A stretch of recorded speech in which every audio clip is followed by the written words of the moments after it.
You're listening to Forever Fierce with Catherine Grace O'Connell, only on LA Talk Radio.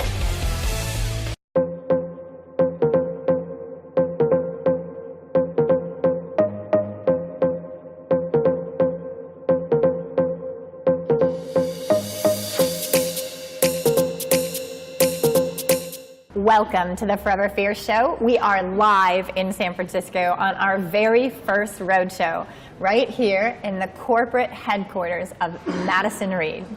And right next to me, speaking of Madison Reed, is Amy Errett, CEO, one of the most fiercely reinventive women out there disrupting the hair color industry. We're so delighted to have her on the show and to be in her offices. Welcome, Amy. Thank you very much. We are thrilled that you're here. And, we love what you do. We love, being part of it. So thanks for paying attention to Madison Reed. Oh my gosh, thank you.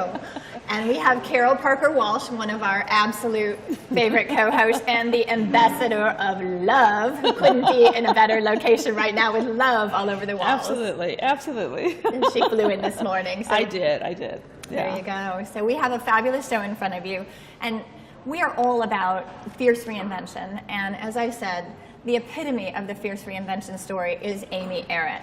Fierce reinvention disrupting everything from a multi-billion-dollar hair color industry to the way we view beauty and confidence in our culture to the way corporations run their culture.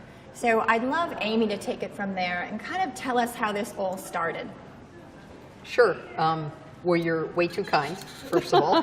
I didn't recognize who you were talking about, but so thank you for that. How this all started, which is really kind of amazing, as we've been doing this for about 4 years, and how it really started is a really, how I think about authentic brands is they start from a personal story, right? And they start from a place where there's something that is irritating you, and if you're sort of like me, you just want to fix it and figure it out. So this really started from a story of me talking to tons of my friends that were, as I call it, they were coloring because they had to, not just because they wanted to, right? And there's a difference of what happens at a certain age in life where the gray has a mind of its own, and it's we call that the wisdom stripe, which you earn. Yeah, and so I had a lot of wisdom stripe friends who were complaining to me all the time about the number of times they have to go to a salon or do it themselves, how frequent that was. And as important were the ingredients, that they were feeling nervous about what was in this repetitive use. Yeah. And so, when you start coloring your hair maybe in your 30s, and you start emerging through your 40s, your 50s, and later, most women color their hair till 70-ish. You think about every 8 weeks, then 6 weeks, then 5 weeks, then 4 weeks, I started to get very concerned about ingredients. And I went on a personal mission to figure out whether we could create hair color that was prestige, meaning something that people could do at home and not feel shame about that. There's a lot of shame that women feel that we've talked to over the years about, I don't go to a salon or I do it at home. And we looked at it, and I looked at it like, why weren't you empowered by the fact that you were taking your own beauty back, right? So that was a lot of the initial part. So I went on a personal quest to figure out whether I could figure out how to make hair color with a 6-free formula that we have. We can talk a little bit later about what is out of it, and then certainly give women enough choices of color that they could feel like it wasn't one, on the shelf of Walgreens, there's 8 colors, and they are usually 8 single colors. Right. And if anybody knows that every strand of hair should be a different color, because that's natural. So just went on this quest and figured out how to make hair color, and I think the best part of the story is why it's named Madison Reed, and Madison Reed is my daughter. And this really came out of her being the one that was sort of poking me to do this. This is my 4th company, so as I say, I have a very sick affliction, which is like sometimes people, get into these things and they don't know how bad it can be, right? And how much stress and all that stuff. I didn't have that excuse. I had done it 3 times before. In between 3 and 4, I was a venture capitalist. So I was in the business of giving people money for them to be the ones that started things and had a great time at that, but I longed and missed the notion of being the one that was gonna actually have a team of people conquer a mission together, especially one that had a social mission that we were trying to do. And so my daughter kept hearing about this, and I would, inevitably it would go like this. We'd have a dinner party. There was a couple glasses of wine that happened before I had the courage to ask people if they colored their hair. As somebody who started early in the business said to me, this isn't a bad thing. Half the people said yes, and the other half of people didn't tell us the truth. Because they were all of the age group where, you know, most women at 40-some color their hair. It's just what we do. And so I kept asking people, you know, like, do you like the alternatives? What do you do? How often? If I gave you this, would you be interested in it? And Madison, so her first name's Madison, her middle name's Reed, was listening to this over and over and over again. This went on for like 6 months. One day I'm coming down the stairs and she's eating her breakfast before school, and I'm walking out the door and she says, Mommy, are you gonna do it? And I said, what do you mean, Madison? Do what? She said, help women and save their lives. Wow. Now, how old was she? She was at the time 10. Oh my gosh, Okay. wow. It's a powerful story. Yeah. And what I get from that is we're all planting seeds all the time, aren't we? And you talked, I think, in one interview about you didn't even realize that she was really paying attention to this. Well, you have children. The one thing you know about children is they're actually listening to everything all the time. Yeah. And they zing you with something that That you're you like, said, oh my right? God, did I really say that? And I sound like my mother now, right? Which is the worst part. Is that We all sound do. like We all our turn mothers. into our mother. Yeah, exactly. So yeah, she was listening to all of it, and she was formulating in her mind what would be the importance of doing it. And so when she said that to me, like I couldn't find a rationalization about why not. Well, she had said something to you, I believe, that, Mommy, you tell us we can do anything. Yeah, she said, you know, are you save women's lives? And I was like, well, what do you mean? She said, well, Mommy, you told me that I was supposed to do anything that I ever set, you know, my mind to, and so I don't understand why you're not doing this.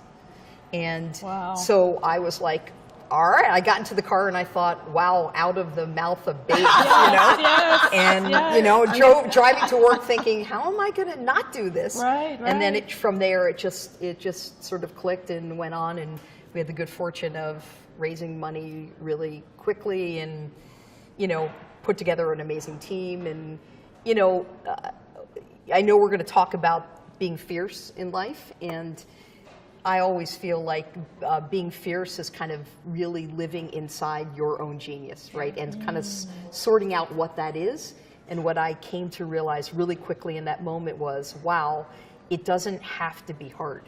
Yeah. Right? Yeah. I could just go with this flow that was sort of in front of me, and if I could let go of being scared, then maybe all those things would align. Yeah. I love how you talked about that part of this was taking back, women helping them take back their beauty. So how do you define that, right? Yeah. Because, you know, we were talking a little bit earlier that, you know, particularly for myself and trying to find hair color and things from, you know, there's this little tiny aisle that tries to segregate and separate. Yes. Right? And so taking back our beauty and seeing what that means collectively, how are you defining that? Yeah, so I think the media has done, from starting with little girls, a enormous disservice to women. And there's two parts to that. The media puts that out there, and we're all sort of somehow, you know, either genetically modified or whatever you want to call it, to take that in and internalize it and compare ourselves and, you know, buy into what the stereotypes are supposed to look like. You know, you're supposed to look like X, Y, and Z, and if you're not beautiful. Right. And my whole life have felt that too, just like everybody else does. And it really got me to a place where I realized that, which is really true for Madison Reed, confidence is beauty. And so when you know, it's that thing about your hair looks great, or you feel great about your outfit, or you feel like you're emotionally in a great place or spiritually in a great place, whatever that is, when that happens, there's like an alignment in the world where you feel like, I'm happy, I'm validated, I'm grounded, I'm comfortable in my skin. Yeah.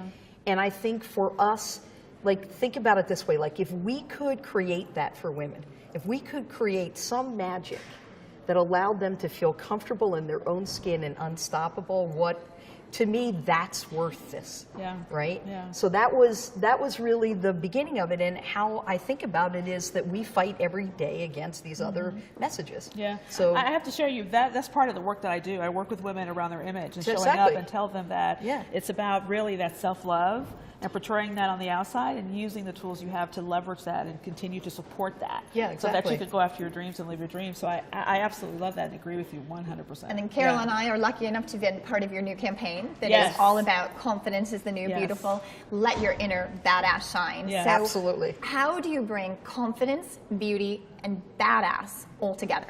So and love. And love. Right. And love. You know, this kind of absolutely. thing. So I think that, the interesting part is this kind of term badass can be a lightning rod for a lot of things. It has a negative connotation. It has a negative connotation, and in fact, in our color bars, which is part of our business now, which a woman can go in and use Madison Reed, the Madison Reed product is being used there, and they can get their hair colored in half the time at half the cost with better ingredients. Yeah. A lot of the branding in it uses this word badass, and we always have this asterisk, next to it. And the reason we have an asterisk next to it is because some people are like reading it and they're like, okay, is that a good thing or a bad thing? Right. And for us, the term badass is really a euphemism for like, you're so confident in your stuff that you are ready to approach the world without the trepidation, and you can be vulnerable and risk just being fully who you are, and that's enough, right? Quote and that. So, right? Yeah, Exactly. and so that for us is what badass is, and who Amy is as badass, versus who you guys are. Our badass isn't the same, right? Like everybody has their own flavor of that. So when I think about that, and I think about confidence, which confidence in our mind is totally aligned with being a badass or feeling you're badass, and I think, we have it on the walls here. Like, I just have a deep belief that both leading by and treating your customers with unconditional love.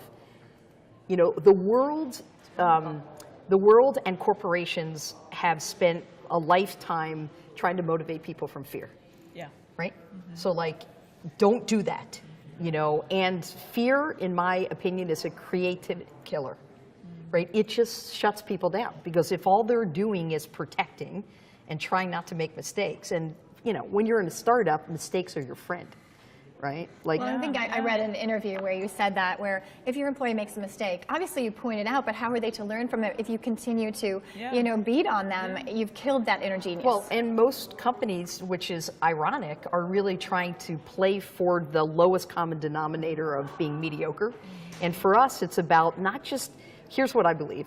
If we create a loving community here, and we actually push people to their own vulnerability of succeeding and finding their own genius, all of our customers will feel that in how we interact with them every day. And we have such funny stories in our New York store where you get a woman that walks in and she's unsure because hair is emotional. Hair is personal. Yeah, hair is personal. Hair is badass or not. It's either a good badass or bad badass. Right? And we have women that walk in, they're unsure. They do their hair and they see this quote at the end. And we've had women 70 years old who are like, I am a badass.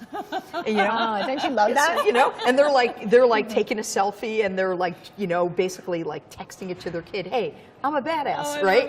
And that empowerment, our job is to make you feel unstoppable, right? So I love that. It's just, look, here's what I believe. We can all name brands where we don't believe the authenticity, and we can name brands that we do.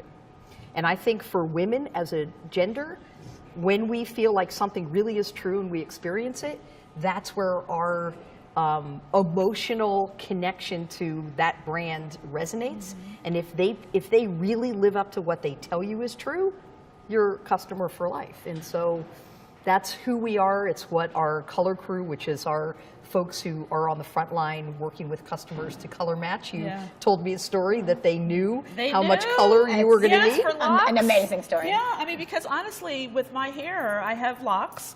I don't call Beautiful them locks. dreadlocks. Beautiful because locks. we Beautiful don't locks, dread by the them. way. Oh, We don't dread them. interesting. They're locks. You know, we don't hate them. We love them. So, you know, but when I was talking about the fact when I was like, okay, well, I have locks, I said that waiting for the, what are those? Or I don't understand that. And I immediately, the response I got back was, gotcha, you know, totally no. We'll send you some extra boxes because we know it takes time for it to absorb. And so it totally knew my hair. So I felt immediately connected and taken care of. And like you heard me and you care about me. And that was, great. I've never had that experience before. Yeah, you know, the primarily women, there are some men that we actually hire for what would traditionally be called a call center. We don't think about it that way. We call them the color crew, right? And it's much more about, they are the ambassadors of the brand. They are the experts. In many businesses, a call center is like the lowest rung of kind of a food chain. Yeah. In this company, it's inverted because they are the people every day that you are entrusting the quality of the product and the outcome. And so we hire licensed cosmetologists. So all of the people there are practitioners. They are artists. They are people that came to us because they wanted to take that art and put it into a startup company. You know, I have a personal mission that's really important to me here, which is that industry, the salon industry, has changed dramatically. There's over 300,000 salons in the US. You have a lot of, you know, not the top 5%, but you have a lot of women in particular who have gone into debt, and, you know, they are paying off a cosmetology degree. They have a hard time getting their own book of business. It's turned into a business these days where you rent a chair rather than actually being an employee. Wow. And so one of the missions that we have here is to be a haven for those artists to have a great you know, career ahead of them. And I love that. so many of them have, like, what all, you know, brings me to tears is the fact that so many of them started like on the phones or email or text, and now they're like supervisors, or they're running our color bars, or they're formulating color. And to me, it's so empowering. Totally, Yeah. totally. That's the issue, is that if we really think big in all aspects, we can do anything. Well, you're right here in the heart of Silicon Valley, which is, as you've said in many, several interviews I saw, the Bro Club. We know about the Bro Club. It's a whole different mentality. But you're disrupting your own corporate culture. Do you see a ripple effect out in Silicon Valley or in kind of a male-dominated, you know, masculine culture that's been pretty traditional? So it's a fantastic question. I don't, you know, if I was telling you absolutely, I don't have the data to support that. But what I do have is, you know, folks that work here, it's funny you use the word ripple. I have this belief system that each one of us is like a pebble. And if we have the courage to sort of drop ourselves into water, the circles that we influence and help are, that because they create their own circles and their own circles and that's where change happens. So what I believe is true is that there's a lot of skepticism when we got funded in Silicon Valley. The first interview that I ever did, which I will, the publication will go unnamed, actually started the interview by saying the following to me. It was a guy, and he said, "Oh wow, Silicon Valley must be really desperate to be funding hair color." Whoa. And I said, oh wow. And so part of me could have gotten like furious and defensive, but I didn't. I just said, oh wow, like that's interesting. Why do you say that? Well, you know, Silicon Valley, like we're just looking for like silly things to fund. And I'm like, hey, can I ask you a question? And it was like a pause. I said, I don't mean to get personal, but like, do you have a significant other, whatever? Oh yeah, well, you know, if it's a she, does she color her hair? Oh yeah, you should see my visa bills. So then I paused. And I said, so your mom, does your mom color hair? Oh yeah, I used to have to leave the house on Saturdays. It smelled so bad. And then eventually it was like every third Saturday. And I have 4 sisters and they all do it. So I paused, and then he paused and he goes, oh my God, I'm so sorry. And the moral of that story was when he started to, I mean, this is a $16 billion industry just in the US, right? Wow. And the repetitive nature of it. Yeah. And so part of, I don't, you know, the bro culture, it's part of there's a way that women have to just be competent. And I've always been in the camp of like, we can decide that we're going to call people bros, and we can decide that we can be angry. And the way that I look at it is change just happens because people are competent. and because they're just comfortable in their own skin. And then all of a sudden you turn around and that little tiny hair color company was worth $1 billion. Trust me, every bro in Silicon Valley wants to invest in one of those. So, so my point of the matter is, and now that's changed dramatically. So we're seen as a successful company that picked a category that we're disrupting. But if the way that we did that was in a way that was angry, I just don't think it I mean, the truth is that who we are authentically in our brand comes through. Yeah. And so that's how you win. Yeah. You win by love, by paying it forward, by trusting, by realizing, like, if you feel good about what you're doing and you're doing it from a place of really being clean about it, then, there'll be bumps along the road, but for the most part, it kind of works out. So. Well, even you're also not only disrupting the industry, right? But you're also disrupting the idea of organizational culture. Totally. Because you're creating something totally different. You're acknowledging and celebrating feminine power as a strength and not a weekness or a liability. How did you decide to do that, or was that something always embedded or ingrained in you? I came from a background of a single mom. Who worked 3 jobs for her kids to get an education. Yep, me too. And, so she taught me a lot. I was the kid letting myself in the house when I was 7 or 8. Latchkey kid. Yeah, exactly. Yeah. And people would be like, oh, that's so sad. And I was like, no, it's awesome. Like, I learned how to do errands and be self-sufficient. And, I have an aunt who was an entrepreneur. My mom and my aunt is going to be 102. Wow. And my mom is the youngest out of 5. My aunt's the oldest, the only 2 alive still. They live in the same building together, 2 floors away from each other. It's like a comedy routine, trust me. And it's like it's a sitcom. Yeah, but it's awesome. They still fight, and I'm like, why are you fighting? They're like, we're siblings, and I'm like, all right, awesome. I guess that still happens for a long time. My aunt was an entrepreneur at 102, so you can imagine she went around the world on a ship with a friend when women didn't do that, right? Oh, I love and it. So I just think that, number one, I grew up in an environment where it wouldn't be weird to be independent or be doing this, right? So that's one. 2 is, I just think that I've had great mentors and role models, male and female, right? So I want to be on the side too of, I've had amazingly effective male role models who were very progressive in how they wanted women to succeed. And I think that one of the things that's a hallmark here is we have amazing men that work here, just incredible men that work here, who really come to work every day wanting our customers to feel empowered. Nice. These guys are they are good dads, and they are great men, and they are great, partners, and they are great friends. And I think they've found in themselves that some of this female energy is a good thing, right? They see that in the world, and I am so proud to have those guys that work here that I just feel like they're it takes everybody in the world, right? It's not, the world is not a isolated place. It's not a segregated, right? So it takes everyone. So I love that, and I've had some great mentors in my life. And I just think that what we have a saying here that we think about a lot, it may come off the wrong way, but all of us worked in companies at some point where the enemy wasn't the folks you were trying to beat outside. The enemy was inside, right? And I think we're definitely going to talk more about that. And we are not that kind of culture. And in fact, if that's what you want, don't come here.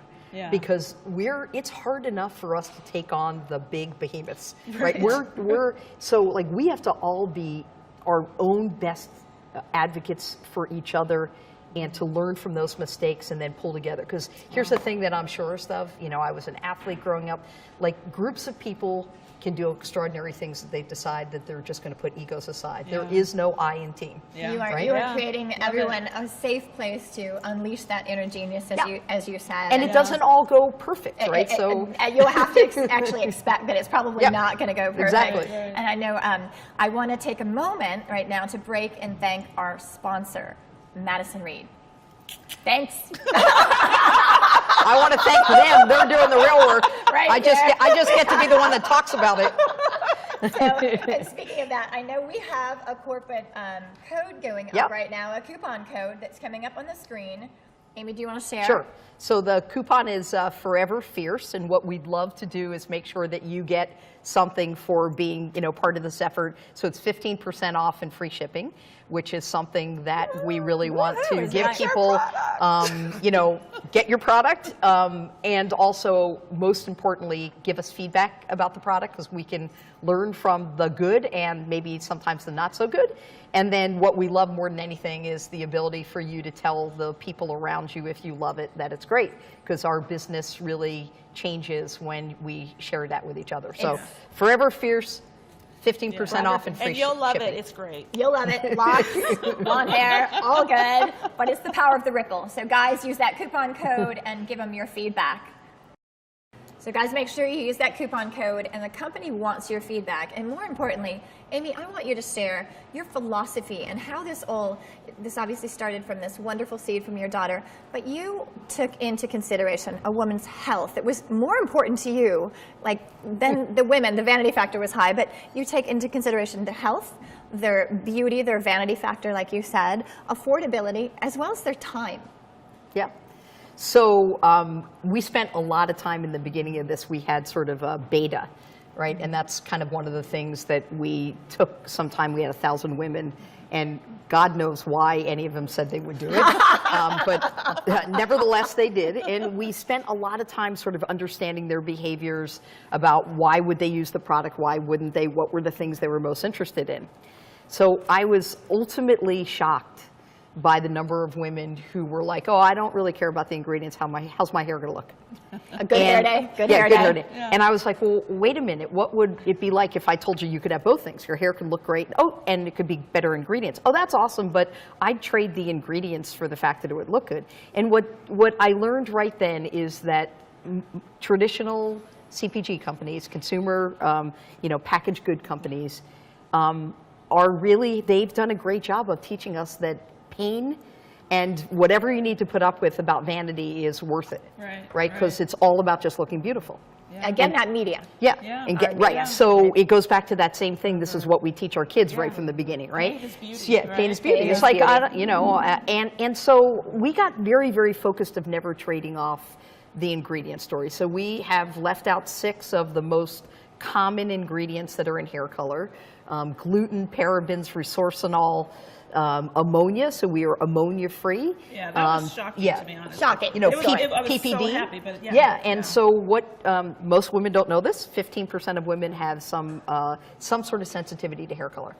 And that could be like itching, burning, all the way to really bad allergic reactions.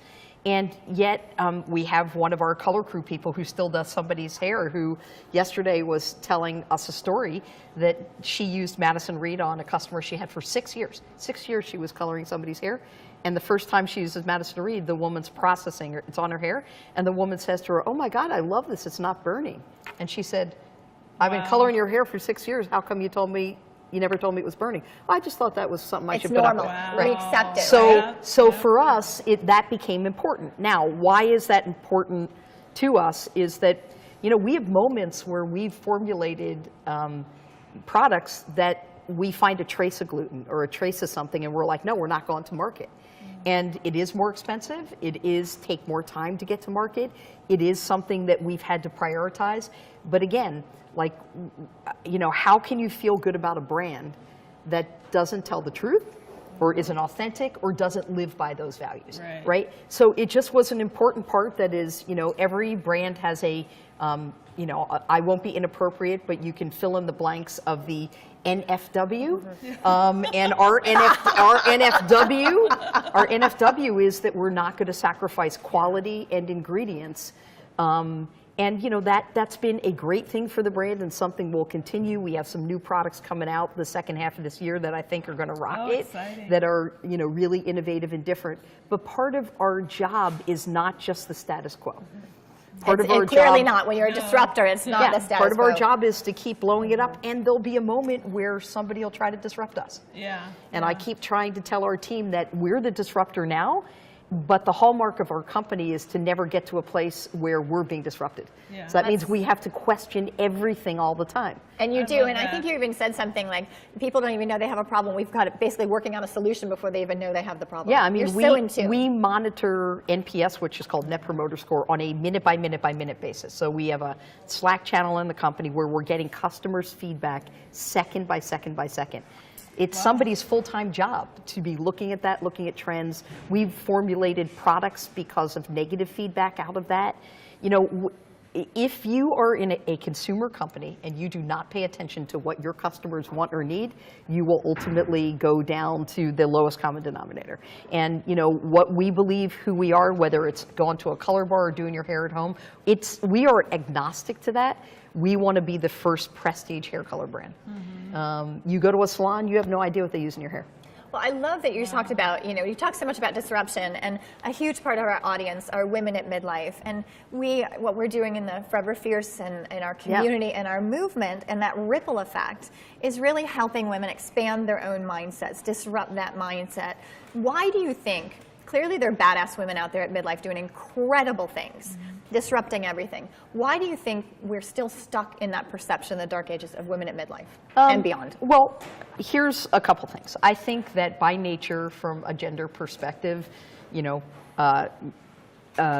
women are, I think, sort of both genetically and through media and through relationships or family of origin hierarchy, we are the, we're the moms, and we're the friends, and we're the sisters, and we're the daughters, and we're the connectors, and we're the social calendar, and we're the, we're all of those things, and we are lowest on our own priority list across the board.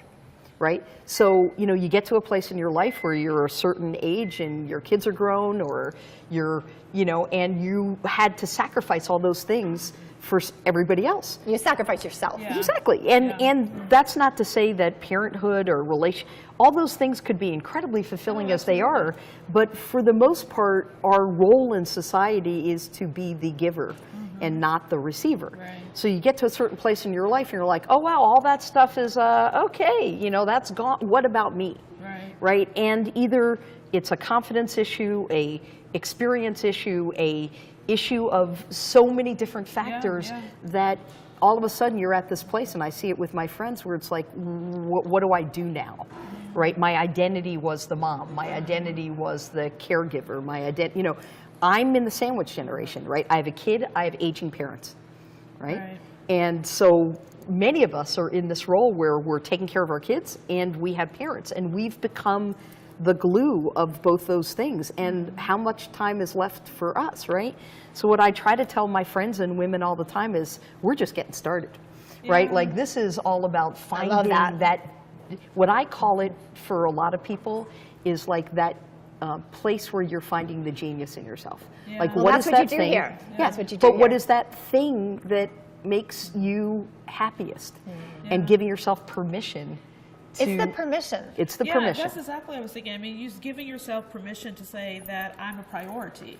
And being a priority. That I matter. That I matter enough to do that. And that I matter other than at the effect of other people. Exactly. Right? Like, I matter for me. Right. And I think there's this cultural guilt with women. We're programmed, like you said, to be the caregivers. And there's a better way to balance that. We don't just have to be a giver. We're a far more powerful giver if we're actually receiving or open to receive. Yeah, the balance is what makes us powerful. And so I just think that with a lot of people that I know, it's going through whatever that exploration is inside yourself to find that genius. And I have friends that, late 40s, early 50s, realized that they were artistic and started painting and have careers. I've had women where food has been, something that they've been great at, and then all of a sudden they start a business. Like, I have women friends that, decided to never finish college degree, go back to school. Like, what I try to tell people all the time is, first of all, whether it's good or not, medical science is on our side, right? So, especially now. It might be, something that when many of us are like 120 and we've outlived anything yes, exactly. All the bad words, maybe that's not, exactly. Maybe that's not going to be so great, but for now, let's posit that it's a good thing. So, like, if you think about that when you're 50, like, you got a lot of time left, right? Yeah. And I find it's like when women will get into fitness, and when women will get into eating differently, or when women, it's like all of a sudden, like, realizing, like, I always, I'm a golfer, right? So you're a golfer, you're a fly fisher, you're a horseback rider, you're a snowboarder. Yeah, I do lots of things. And so if you're a golfer, there's this ability to talk about what I call the front nine and the back nine. And the front 9 is the front 9 holes, Yeah. and you could play really well or terribly, and you still have an ability in the back 9. We're all in the back 9, right? true. And so Yeah. the question is, are you going to use the experiences in the front 9, some of them that went well, some of them that didn't go so well, to affect what's going to happen? Yeah. And this is where, we talk about this a lot at Madison Reed. I interview every single person. One of the things I do on the interview, and it's not to rattle people, is I want to talk about something that didn't go well in someone's life. Because I'm more interested in what came out of that than putting the sugar coating on everything's perfect and great. Because nothing's ever perfect and great. Our greatest assets are the liabilities that we understand about each other and the richness that we find from the wisdom of, oh wow, I grew more in my life when the shit hit the fan, excuse my language. Right, well that's what you do. You coach people and you end up seeing a lot of people with the shit. And the shit hitting the fan at midlife. It's a perfect thing, right? It really is. It's the universe kind of saying to you, I tried 5 times to tell you this. Right, right. We got to wake up and listen to it. Okay, now let's put a bucket of cold water. I totally agree, because we are all endowed with gifts and things that we should be sharing and doing powerfully in the world.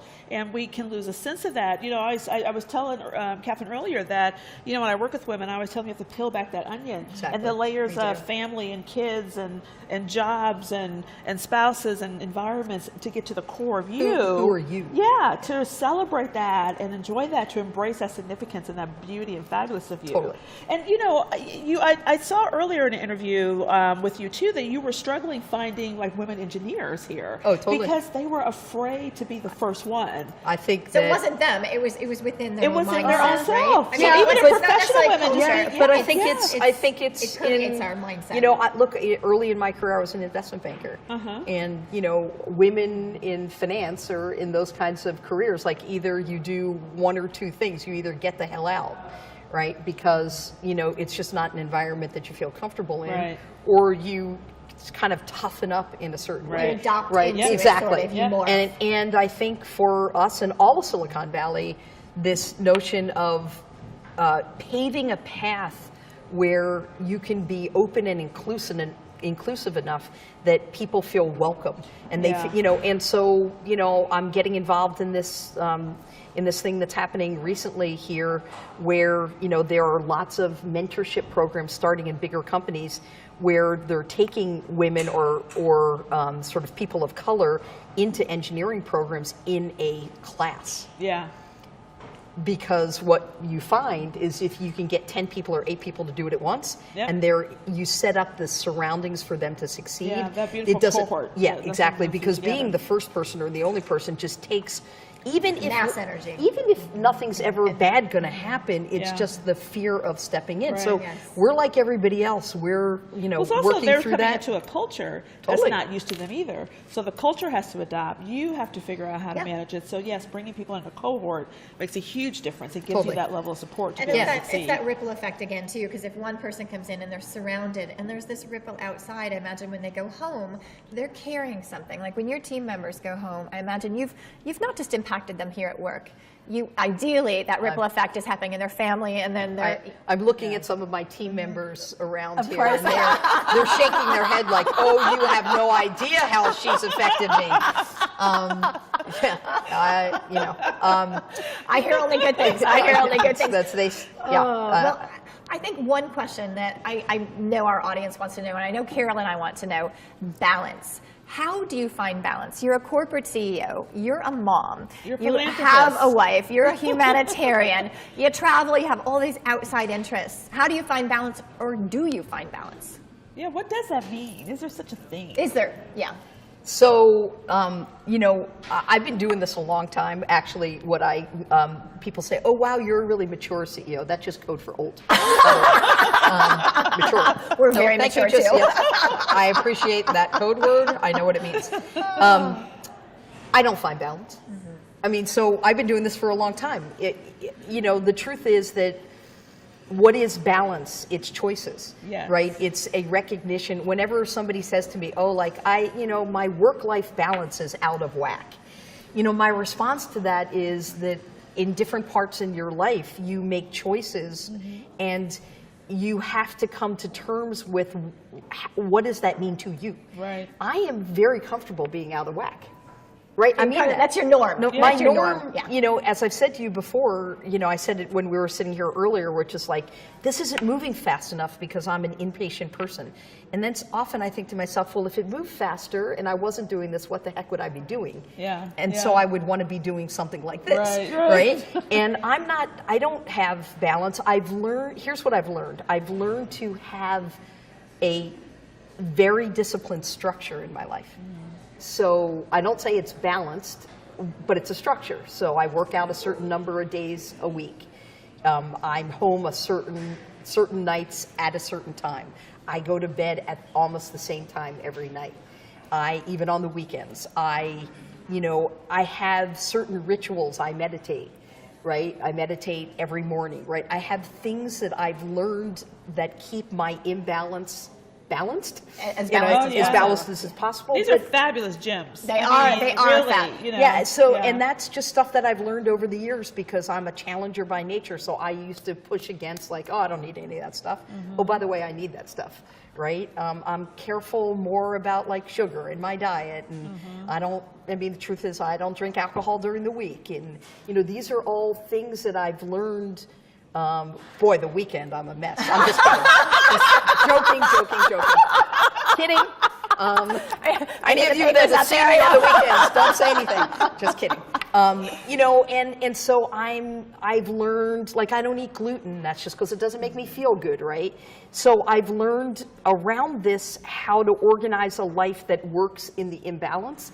And my relationships in life know who I am, and I'm honest about what my own limitations are, and I've picked relationships that can live with that, right? Yeah. But it's almost like what I experienced early in my life is like I was fighting against yourself.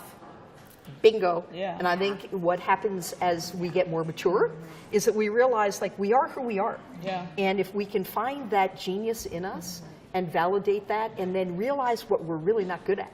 Yeah. And I think that's being and being honest. okay with that. Yeah. You know, being okay that that's not my forte, but this is. Yeah. And not beating yourself up over Yeah, it. like if I that didn't, you're deficient in some like way. if I didn't meditate every day, I'm a mess. Yeah. Right? Yeah. So instead of fighting against the fact that like, oh, you're okay. No, I'm actually not. Yeah. Right? So I think that I don't have what other people would call a certain kind of balance in my life, but I love that. Well, everyone has their own balance. Yeah, I think everyone has to find not a specific balance that works for somebody else, a balance that works for them. Exactly. Right. And it won't be the goes same back for to everybody. understanding you, right? It goes back to the core of, like you say, your zone of genius, your authenticity, who you are, and knowing how to operate in that venue as opposed to against some other idea of who and what you should be. Yeah, like I have friends and we laugh all the time. Like there is some beauty in the aging process, right? Like this part gets clearer. Yes. Not everything else not everything else is working on the same level is as nice, but that's okay. And my guess is whatever you believe in spiritually, it was set up that way. Yes, exactly. Right? Because if it's all working at the same time, we would be kind of irrational human beings, right?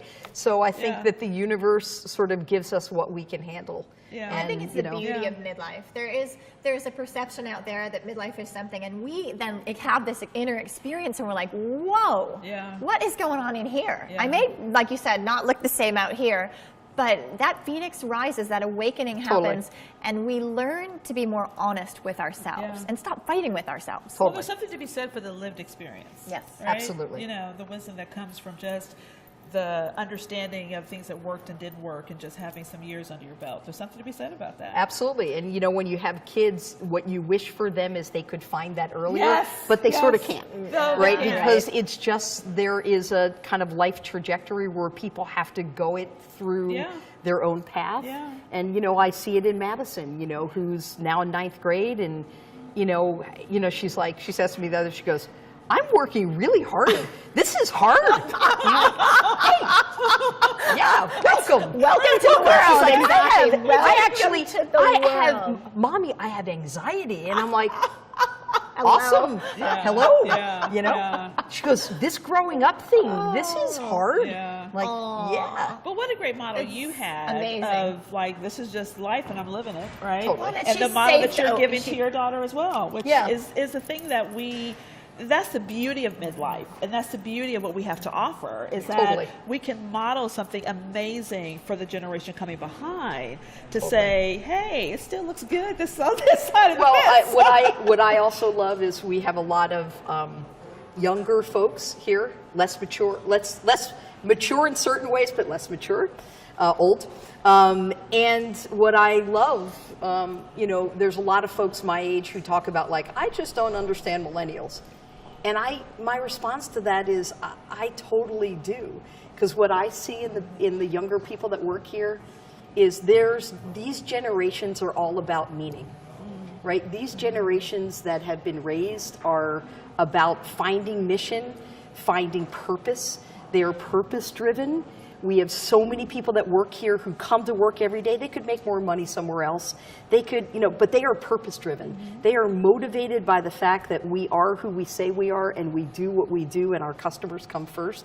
And that matters to them so much more than the stuff that I, was trapped in. Yeah.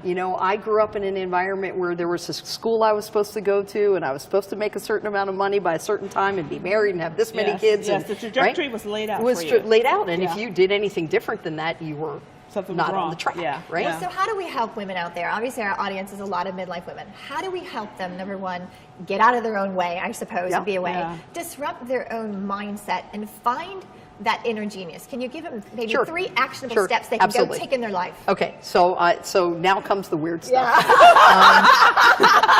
Just Yeah, in right. case If it hasn't been weird enough. just in case all that other stuff, Right. just Yeah. saying, Yeah. that other Just stuff was saying. just pedestrian. You hear it every day. Get your pens and Yeah, paper. it's sort of like There we go. everybody Weird. watching or listening is like, I'm really scared now. So we do this thing at Madison Reed where I really believe, and it's called the Enneagram. And I don't know if you know what the yes, Enneagram I do is. know. I So, do. and Yes. it's ENNEAGRAM. Yeah. And everybody here does it. They're not required to do it, but they do it. And it's this basic belief that there are 9 personality Yes. types in the world. And, Yep. so the first thing that I want to tell people is go online, look up the Enneagram, take the quiz. And whether it's that quiz or there's lots of toolkits Oh, yeah. that you have, Yeah. it's more trying to, I think many people they put a lot of blame on how they are. Yes. And there's a lot of, as I call it, like everybody's got these stories about Yeah. yourself, Yes. and most of them are not Yes. true. Right. No There's question. something No you question. bought into Yes. early Yep. Or on you that were whatever, fed. right? You So were the fed. first thing is find whatever that tool is, whether it's the Enneagram, the Berkman, the Harrison, where you actually can level set that it isn't really your story. Yeah. Right? So that's the first thing. And then find in that, what is the part of you that resonates that's so like, oh my God, that's what I call my flow. And what I mean by that is everybody's got 1 or 2 things that just come to them so It's their nature. Yep. It's like a fish in and water. exactly. Yeah. And can you find those things and then like really love yourself because of what those things are? Like really validate yourself for those things. Yes. And think about like self-affirming pieces of that, which is like, oh my God, I really am good at X or X and Y. So first thing is like level setting. Second thing is my best recommendation for people is that I think we all set up our lives to live in some drama. And I try to be a dramaless person. I love that. And I don't like drama in the workplace. Yes. Right? So it's No like soap operas. no soap operas. So I don't like water cooler stuff. I don't like bureaucracy. I don't like meetings to decide meetings. I don't like having to position something so that somebody says something so there's someone who's the villain and right like Gossip, all right that, exactly. yeah. So it's just like the Negativity. second thing I just say is like make a list. I did this early in my life where it's like list all the ways that there are places in your life that have drama. And then see whether you can systematically eliminate them. Nice. And I'm convinced that there's people in people's lives that are sort of toxic Yep. and create that and just decide like I make a choice about that. And then the third thing is what I would say is pick one thing over the course of every 6 months that you felt like you could never do and try to accomplish it. I love that. That's awesome. And That's I've great done advice. that. I do it every 6 months in my own life, like something that I'm really fearful of, or something that I've wanted to do that I make excuses or rationalize why I couldn't do it, like starting Madison Reed. No, I'll get to that. Just one minor little thing. I love that. That's how you become an innovative, disrupting badass. Yeah. Channel that inner genius, guys. That's amazing advice. And You're really good at branding. There you go. I got some places for you. Evolve your image there. Before we wrap, just out of curiosity, which personality type were you? Do we? Yeah, sure. I'm an 8. Usually, if somebody knows what an 8 is, people get up and they walk away immediately. There are some very wonderful parts of 8s. Many entrepreneurs are 8s, and there's some parts of 8s, as folks know, 8s have this experience in life where they have a 220 volt, but they're plugged into a 440 behind them, right? And Gotcha. so other people experience them as a lot. Yeah. And 8s experience themselves as quiet. So there's a little mismatch going on between it. Everybody's like, can you unplug the 440 and the 220's loud? And the 8s are going, I've been so quiet and behaved. So anyway. Quiet, okay. Quiet, I wouldn't say. I love it. I think that's great advice, guys. Go out, get that Enneagram. Is that what we said? I know it. Enneagram. And there's a test online that'll take you 10 minutes. Yeah. Channel that inner genius, find that inner genius, disrupt that mindset, and go out there and rock it. Thanks so much for being here, and thank you. Cheers, beauties. Stay fierce.